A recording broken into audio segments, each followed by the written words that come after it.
বিসমিল্লাহির রহমানির রহিম। আপনারা দেখতেছেন পদ্মা নদীর বোয়াল মাছ। পদ্মা নদীর বোয়াল মাছ এটা বিক্রি করতে 600 টাকা কেজি। 600 টাকা কেজি বিক্রি করা হচ্ছে।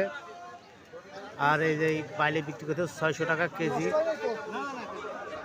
বাম 800 টাকা কেজি, অনেক বড় বাম 800 টাকা কেজি।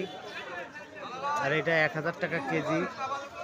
বাম এটা 1200 টাকা কেজি। এটা পাবদা 400 টাকা কেজি। চিংড়ি এটা 1000 টাকা কেজি। ট্যাংরা এটা 800 টাকা কেজি। বাইলে এটা বিক্রি করতে 600 টাকা কেজি। এই মুহূর্তে ভিডিওটা কি কোথা থেকে দেখছেন অবশ্যই কমেন্ট করে জানিয়ে দেবেন। এই যে আমার ভাই খুব সুন্দর মাছ বিক্রি করে সোনাপুর হাটে, প্রতি হাটেই ভাই বিক্রি করে অনেক সুন্দর মাছ, পদ্মা নদীর মাছ। এই মুহূর্তে ভিডিওটা কি কোথা থেকে দেখছেন অবশ্যই কমেন্ট করে জানিয়ে দেবেন। ভিডিওটি